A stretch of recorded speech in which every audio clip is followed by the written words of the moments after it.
اعوذ باللہ من الشیطان الرجیم،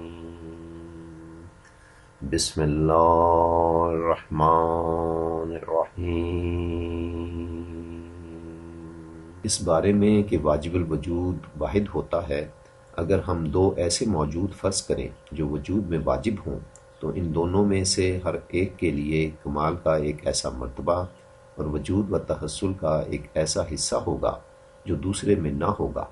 اور جو نہ اس سے صادر ہوا ہوگا اور نہ اس سے نکلا ہوگا۔ بس ان دونوں میں سے ہر ایک کسی کمالی نشاط سے معدوم ہو جائے گا اور کسی وجودی مرتبے سے مفقود ہو جائے گا، خواہ اس کا حصول اس کے لیے ممتنع ہو یا ممکن، جبکہ واجب الوجود کے لیے تو واجب ہے کہ وہ فرط تحصل اور کمال وجود کی وجہ سے تمام وجودی نشاطوں اور تمام کمالی حیثیات کا جامع ہو۔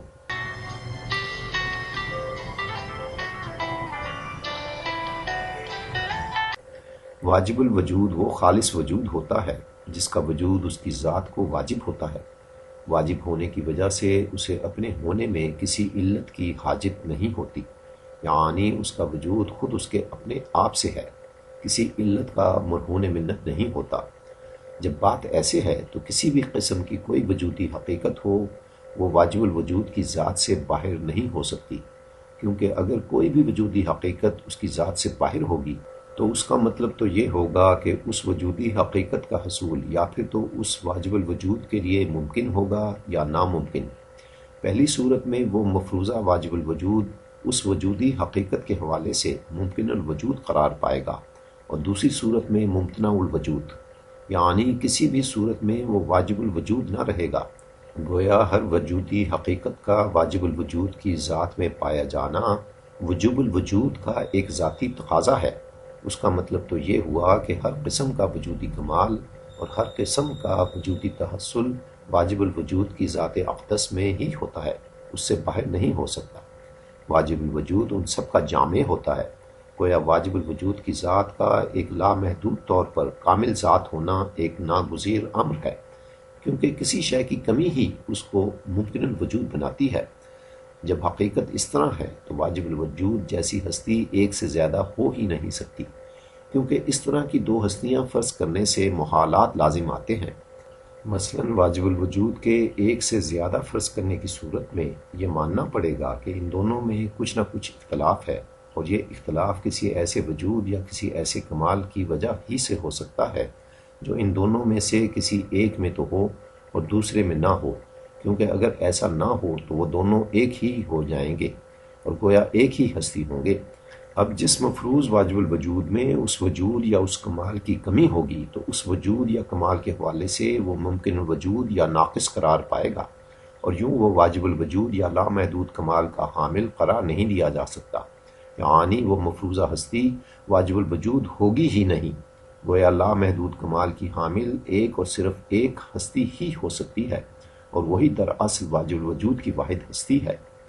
واجب الوجود کی توحید اس بات سے مکمل نہیں ہو جاتی کہ اس جیسا لامحدود کمال کا حامل یعنی اس کا ہمسر کوئی نہیں ہے، بلکہ اس کی توحید کا تو یہ بھی تقاضا بنتا ہے کہ کوئی بھی شے اس کے وجودی احاطہ سے باہر نہیں ہے۔ بات دراصل یہ ہے کہ اللہ تعالیٰ ہر شے کو مسلسل وجود اس وقت تک عطا کرتا رہتا ہے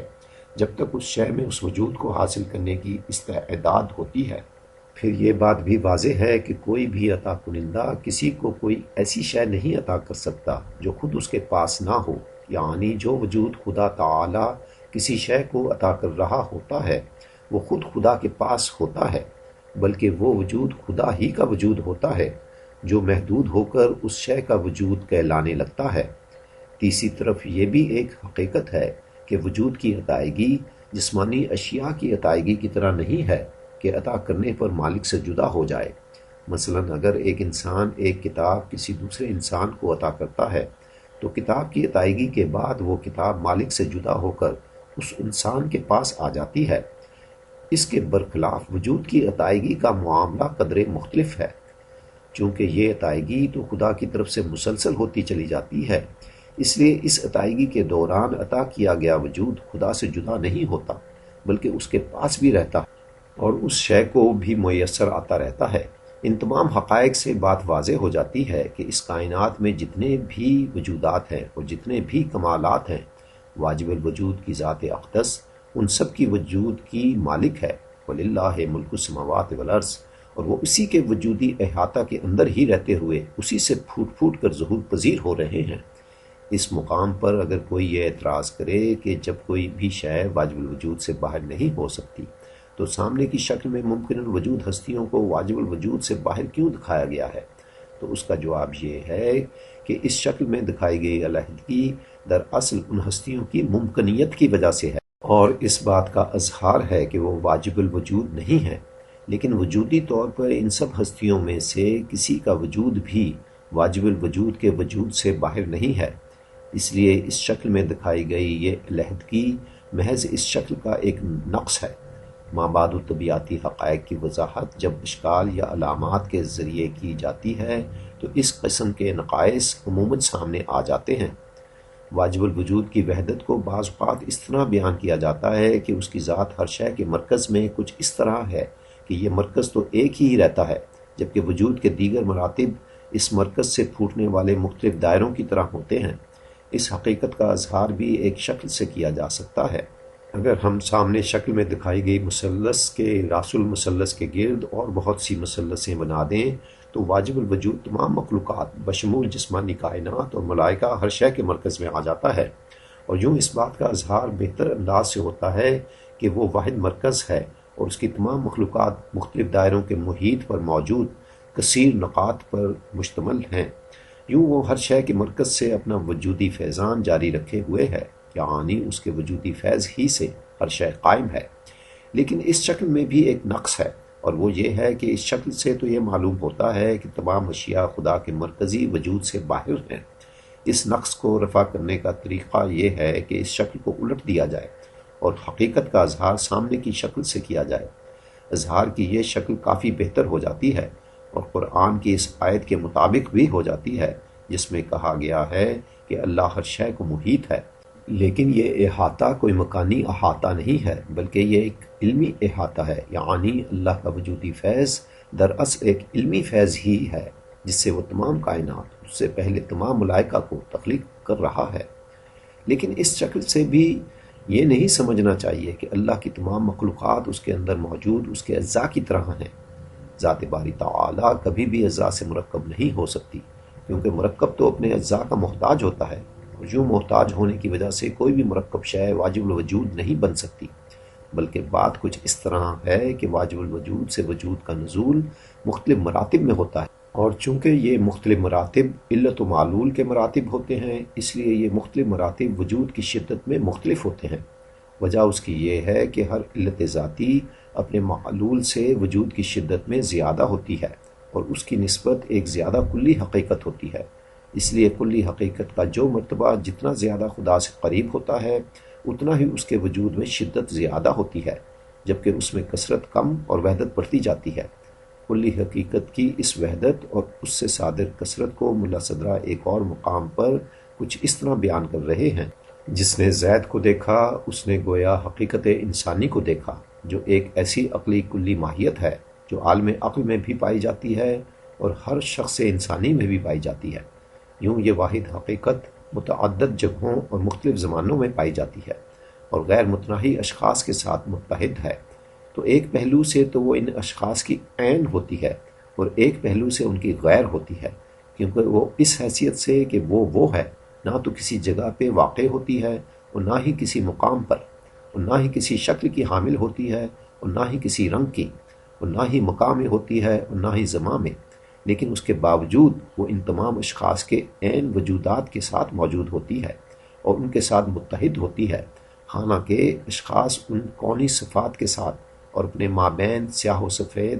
حرارت و برودت، علم و جہل وغیرہ جیسے تضادات کے ساتھ متصف ہوتے ہیں۔ اور اس کا سبب یہ ہے کہ کلی حقیقت کی وحدت کی نحو وحدت کی ایک اور ہی نحو ہوتی ہے، اور اسی طرح اس کا وجود ایک اور ہی قسم کا وجود ہوتا ہے۔ یوں اس میں ایک ایسی وجودی وسعت ہوتی ہے جو ان متعدد شخصی وجودات کو اپنے اندر سموئے ہوئے ہوتی ہے،